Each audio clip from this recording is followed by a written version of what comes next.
Hello friends, अपन ने पिछली video में देखा था कि मोंगोडीबी के अंदर डेटा टाइप्स क्या होते हैं। और इस वीडियो में अपन देखेंगे कि मोंगोडीबी के अंदर अपन कैसे डेटा को सॉर्ट कर सकते हैं। जब भी अपन डेटा फाइंड करते हैं तो उसको अपन कैसे सॉर्ट कर सकते हैं और कैसे उसके अंदर अपन लिमिट कीवर्ड का यूज़ कर सकते हैं। ठीक है, इस वीडियो को अपन स्टार्ट करते हैं, कोड करना स्टार्ट करते हैं अपन। इसके अंदर मैं लिखता हूँ D B dot students dot find. आपको पता है गाइज, मेरे पास स्कूल नाम से क्या है, स्कूल नाम से है मेरे पास डेटाबेस। क्या है मेरे पास स्टूडेंट्स, और स्टूडेंट्स नाम से मेरे पास क्या है, कलेक्शन। स्टूडेंट्स नाम से मेरे पास कलेक्शन है। ठीक है, और मैंने यूज़ किया है फाइंड फंक्शन। फाइंड से क्या होता है, इस स्टूडेंट्स नाम से जो कलेक्शन बना हुआ है, इस कलेक्शन में जो भी डेटा होगा, जो सारा डेटा होगा वो सारा मेरे को गेट हो जाएगा। स्टूडेंट्स नाम के कलेक्शन के अंदर जो भी डेटा है वो सारा डेटा मेरे को गेट हो जाएगा फाइंड कमांड से। फिर इसके अंदर अपने को कैसे सॉर्ट कर सकते हैं, अपन जब भी फाइंड कमांड यूज़ करेंगे, हम फाइंड कमांड के साथ ही यूज़ करेंगे सॉर्ट और लिमिट। ऐसे अपने पास एक कीवर्ड और आता है स्किप, वो भी आपको बताऊंगा मैं। ठीक है, कैसे ये काम करता है। स्टार्ट करता हूँ मैं कोड करना। मैंने लिखा फाइंड, और जैसे मैंने एंटर किया, देखो गाइज मेरे पास जो भी डेटा था, अगर आपके पास इस प्रकार का डेटा नहीं आ रहा है तो आप इंसर्ट वाली कमांड यूज़ करके आप अपने डेटाबेस के अंदर डेटा इंसर्ट कर सकते हो। अगर आपके पास इस टाइप का डेटा नहीं आ रहा तो आप इंसर्ट वाली कमांड से आप डेटा इंसर्ट कर सकते हो। अगर आपको इंसर्ट वाली कमांड नहीं पता है तो आप हमारे प्रीवियस वीडियो चेक कर सकते हो। ठीक है, मैंने इसमें इंसर्ट वाली कमांड नहीं, इसमें फाइंड वाली कमांड जैसे चलाई है। मेरे पास ये देखो किस फॉर्मेट में डेटा आया है, मेरे पास डेटा आया है एरे फॉर्मेट के अंदर। बहुत सारी बार आपसे इंटरव्यूअर ये क्वेश्चन पूछ लेता है कि जब भी आप फाइंड कमांड को चलाते हो, फाइंड फंक्शन को रन करते हो, तब अपने को जो रेस्पॉन्स मिलता है वो रेस्पॉन्स किस फॉर्मेट में होता है। तो अब हमेशा आपको आंसर क्या करना है, इस क्वेश्चन का आंसर आपको यह करना है कि जब भी आप फाइंड फंक्शन चलाते हो, अपने को रेस्पॉन्स जो मिलता है वो रेस्पॉन्स अपने को रिसीव होता है एरे फॉर्मेट के अंदर। ये हमेशा आपको ये याद रखना है कि आपको डेटा किस फॉर्मेट में रिसीव होता है, एरे फॉर्मेट में। अब मैं देखो इसके अंदर मेरे पास ये सारा डेटा आ गया है, मैं क्लियर करता हूँ। फिर मैं लिखता हूँ D dot students dot find, और फाइंड के बाद लिखता हूँ मैं डॉट सॉर्ट। ये सॉर्ट फंक्शन है गाइज, ऐसे ही काम करता है। जैसे मैंने लिखा डॉट फाइंड, उसके बाद आपको लिखना होता है डॉट सॉर्ट। ये सॉर्ट फंक्शन क्या करेगा, आपका डेटा जो आपको रिसीव हो रहा है, अभी मेरे को डेटा जो रिसीव हो रहा है वो इस तरीके से रिसीव हो रहा है। जैसे कि मैंने डेटाबेस के अंदर इंसर्ट किया था स्टार्टिंग में 1, फिर इंसर्ट किया था 2, फिर इंसर्ट किया था 4, फिर इंसर्ट किया था 5। अभी मेरे को जो डेटा रिसीव हो रहा है तो मेरे को ये इसी फॉर्मेट में रिसीव हो रहा है 1 2 4 5। या फिर मेरे पास अगर ऐसे सेव होता है डेटाबेस के अंदर डेटा, जैसे कि 3 और 6, तो ये मेरे को इसी तरीके से रिसीव होता 3 और 6। अब ये देखो, इसको आप देखते हो तो इसके अंदर कोई एक शॉर्ट, इसको अब ये अपने को डेटा शो हो रहा है, इसका एक वे नहीं है, ना तो ये असेंडिंग फॉर्मेट में ना ये डिसेंडिंग फॉर्मेट में। अपन चाहते हैं कि अपना डेटा एक फॉर्मेट के अंदर सॉर्ट हो जाए, या तो ये असेंडिंग फॉर्मेट में सॉर्ट हो जाए या ये डिसेंडिंग फॉर्मेट के अंदर ये सॉर्ट हो जाए। तो ये अपन सॉर्ट फंक्शन का यूज़ करेंगे। देखो मैं स्टार्ट करता हूँ कोड करना। सॉर्ट के अंदर मैं पास करता हूँ एक कर्ली ब्रैकेट पास करता हूँ, और इसके अंदर मैं लिखता हूँ नेम, और नेम लिखने के बाद मैं इसके अंदर लिखता हूँ 1। ठीक है, जैसे ही मैंने लिखा है सॉर्ट फंक्शन, और इसके अंदर एक कर्ली ब्रैकेट और 1 लिखा है, नेम के अंदर 1 लिखा है। अब मेरे पास क्या होगा, अब मेरे पास ये नेम के अकॉर्डिंग ये सॉर्ट होके आ जाएगा। जब भी आप ये 1 लिखते हो गाइज, ये आपको हमेशा याद रखना है। इंटरव्यूअर ये क्वेश्चन करता है 1 किस लिए यूज होता है और -1 ये किस लिए यूज होता है। आपको 1 के केस में आपको आंसर करना है 1 हमेशा अपने को असेंडिंग, असेंडिंग का मतलब इंक्रीज होता हुआ दिखेगा आपको, ठीक है। और इसके अंदर आपका डेटा आता है डिसेंडिंग ऑर्डर में, इसके अंदर आपके पास डेटा आता है डिसेंडिंग ऑर्डर में। कहने का मतलब कि जैसे कि मैं इसके अंदर नेम मेरा स्ट्रिंग फॉर्मेट में, तो मेरे पास डेटा जो रिसीव होगा वो रिसीव होगा A to Z, तो इसके अंदर मेरे पास डेटा रिसीव होगा वो होगा Z to A। देखो एक बार स्टार्ट करता हूं मैं, जैसे ही मैं -1 करता हूं तो डिसेंडिंग फॉर्मेट में आएगा, एंड 1 लिख के मैं जैसे ही एंटर करता हूं, ये देखो गाइस अब मेरे पास देखो एस नाम की जो भी एंट्री है, ये देखो एस नाम से जो भी एंट्री है वो सबसे लास्ट में आ रही है, एस नाम से जो भी मेरे पास एंट्री है वो सबसे लास्ट में मिल रही है मेरे को, ठीक है। इसका मतलब ये कौन सा फॉर्मेट फॉलो कर रहा है, A to Z, क्योंकि मैंने क्या पास किया था 1 पास किया था मैंने। अगर मैंने 1 पास किया तो ये कौन सा फॉर्मेट फॉलो करेगा, A to Z। और देखो आप ये मेरे पास एस नाम से जो नेम है वो सबसे लास्ट में आ रहा है, ठीक है। इसके ऊपर का दिखाता हूं मैं आपको, ये देखो ऊपर जी नाम की मेरे पास एक नेम था वो सबसे पहले आ रहा है, फिर मेरे पास आ रहा है एल नाम से जो नेम है, फिर उसके बाद मेरे पास एस नाम से सैंडी जो है, उसके बाद में स्पॉन्ज बॉब। तो इस प्रकार का डेटा आ रहा है।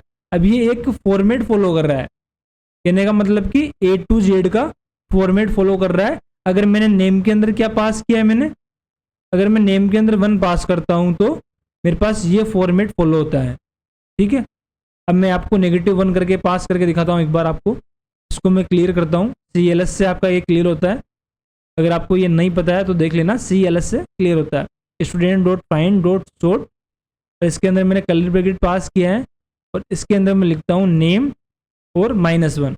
अब जैसे ही मैं एंटर प्रेस करूंगा गाइज, जैसे ही मैं एंटर प्रेस करूंगा, अब जो मेरे पास डेटा रिसीव होने वाला है वो होगा Z to A, इसका मतलब कि डिसेंडिंग फॉर्मेट के अंदर, ठीक है, डिसेंडिंग फॉर्मेट में रिसीव होने वाला है।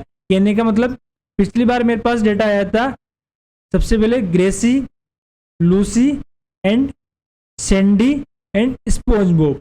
अभी ये मेरे पास रिवर्स हो जाएगा, सबसे पहले क्या आएगा मेरे पास स्पॉन्ज बॉब, फिर आएगा मेरे पास सैंडी, फिर ये एल नाम से जो है अपने पास, फिर मेरे पास ग्रेसी। अब ये इस फॉर्मेट में आने वाला है, क्योंकि इसके केस में मैंने 1 पास किया था, इसके केस में मैंने -1 पास किया गाइज। देखो आप, अब मैं -1 मैंने पास कर दिया। अब मैं इसको एंटर करता हूं, ये देखो जैसे मैंने एंटर किया स्पॉन्ज बॉब अब सबसे टॉप पे आ रहा है, सैंडी उसके नीचे आ रहा है और पैट्रिक थर्ड पे आ रहा है। तो अब अपने पास फॉर्मेट क्या आ रहा है, अब फॉर्मेट इसका रिवर्स आ रहा है। ये देखो सबसे नीचे ग्रेसी आ रहा है, ग्रेसी मेरे पास सबसे डाउन आ रहा है। पहले मेरे पास ग्रेसी सबसे ऊपर आ रहा था, अब मेरे पास सबसे टॉप पे आ रहा है।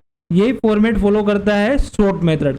अगर आप सॉर्ट में 1 पास करते हो तो असेंडिंग ऑर्डर, और -1 पास करते हो तो डिसेंडिंग ऑर्डर, ठीक है। अब मैं इसमें नंबर को भी यूज़ करके दिखाता हूँ एक बार।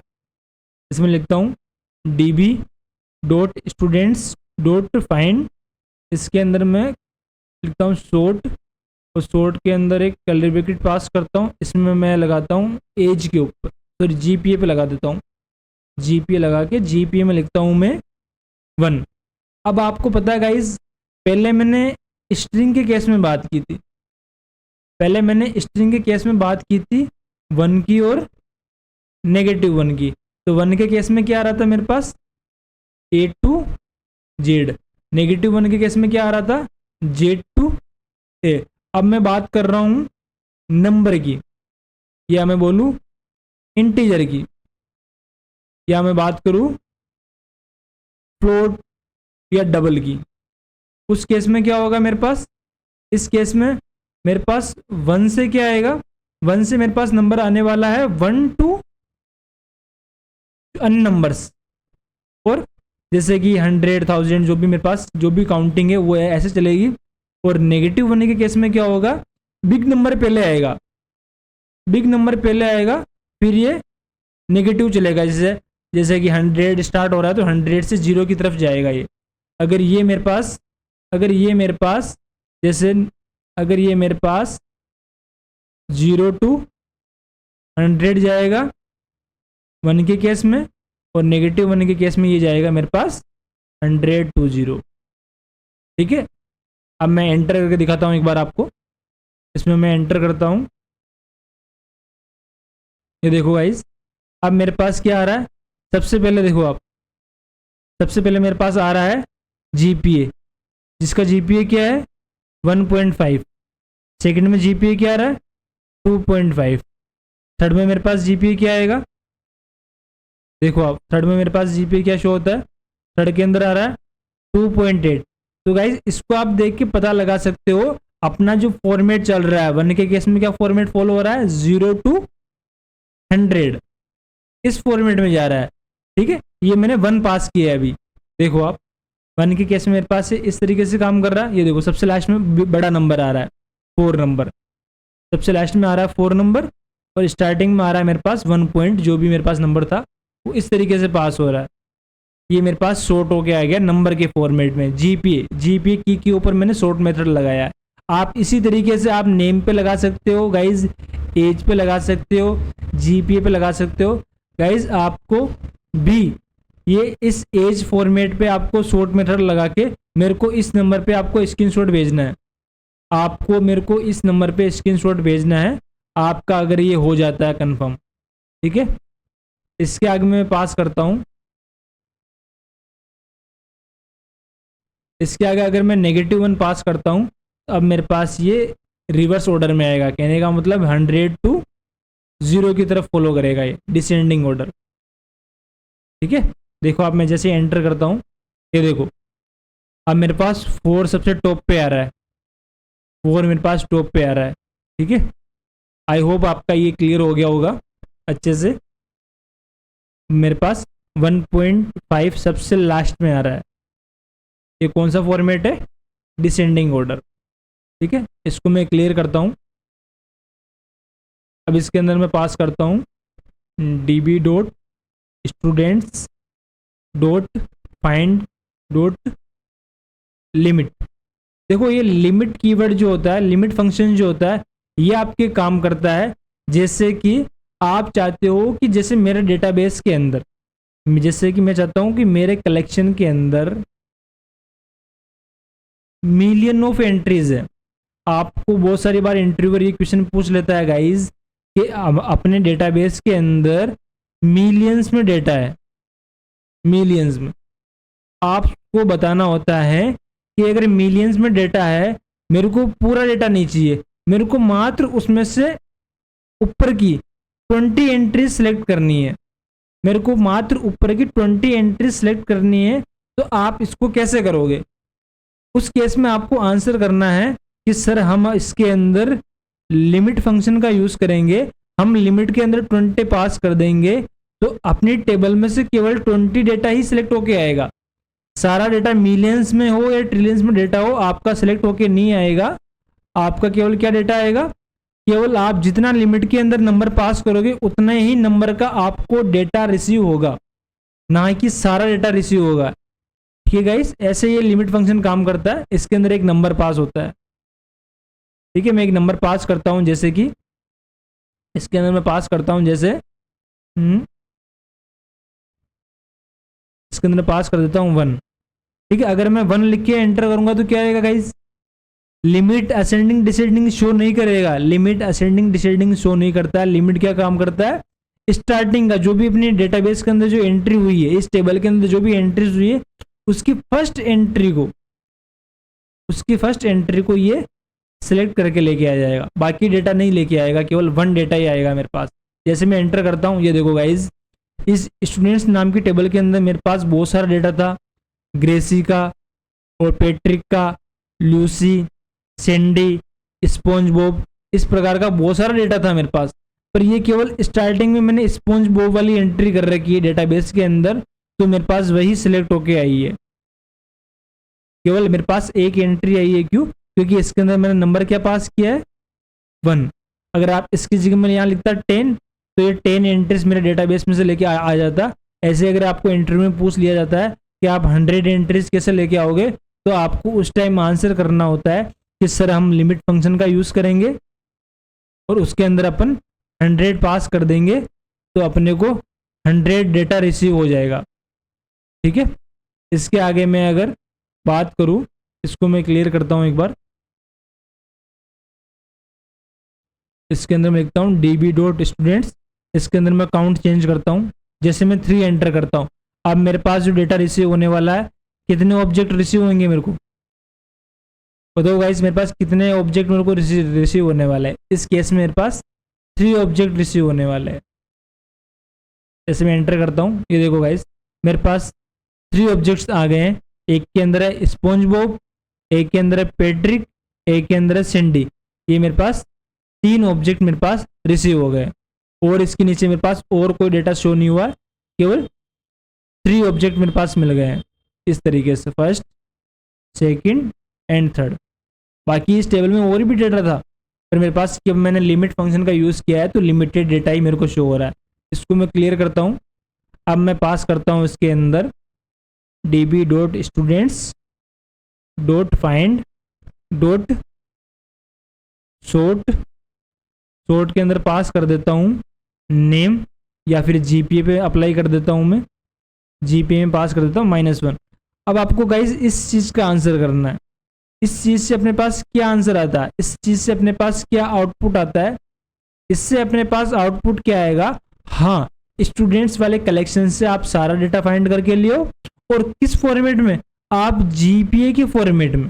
और जीपीए में क्या लिखा मैंने -1, कहने का मतलब जिसकी जीपीए सबसे ज़्यादा है वो टॉप पे आएगा, और जिसकी जीपीए सबसे कम है वो सबसे लास्ट में आएगा। आप इस फॉर्मेट में जो भी डेटा है वो लेके आ जाओ। अब ये तो अपने लिखा है। अब इसके आगे मैं यूज़ करता हूँ लिमिट फंक्शन, कि ये डेटा तो सिलेक्ट होके आ जाए, पर मेरे को कितना डेटा चाहिए वो मैं पास करता हूँ। जैसे कि इसमें मैं पास करता हूँ डॉट लिमिट, और लिमिट फंक्शन में मैं पास कर देता हूँ जैसे कि 1। अब जैसे ही मैं एंटर करूँगा तो मेरे पास क्या आएगा, वो यूज़र मेरे को मिल जाएगा, मेरे को वो स्टूडेंट रिसीव हो जाएगा जिसकी जीपीए क्या है, जिसकी जीपीए क्या है मेरे पास सबसे ज़्यादा है। जैसे अपने पास एक यूज़र था 4 नंबर से, उसकी जीपीए सबसे ज़्यादा है, वो मेरे को रिसीव हो जाएगा। देखो आप, जैसे मैं एंटर करता हूँ, ये देखो सबसे ज़्यादा जीपीए किसकी थी, सैंडी की थी 4, ये मेरे को रिसीव हो गया।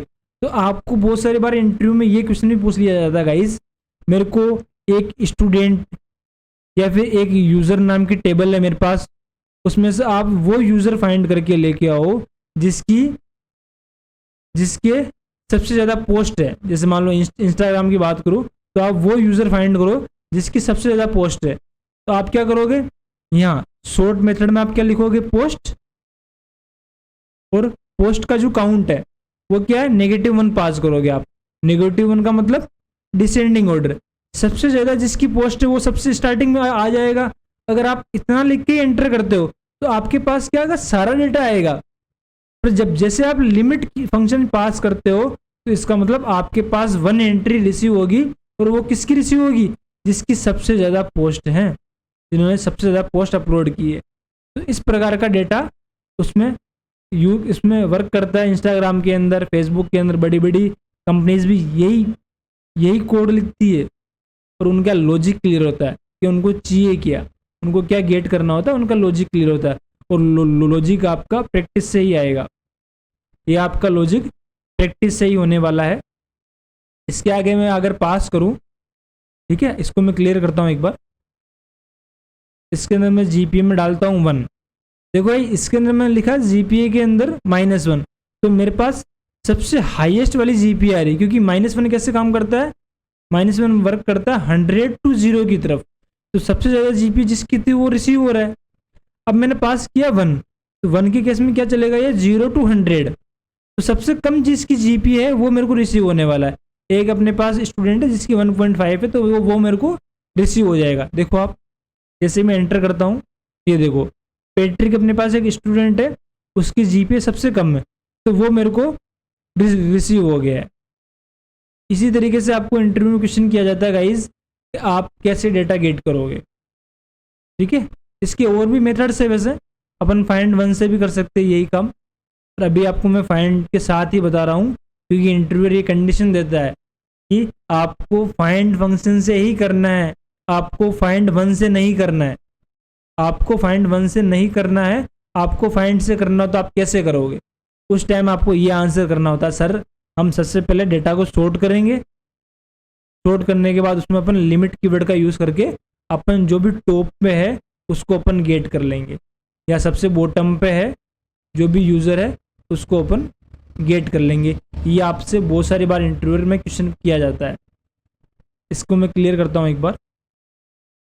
इसके अंदर मैं लिखता हूँ, इसके अंदर मैं अगर आपको मोंगोडीबी के अंदर शो करवाऊँ कि जैसे कि सबसे फर्स्ट में मेरे पास क्या एंट्री कर रखी है मैंने, स्पॉन्ज बॉब वाली।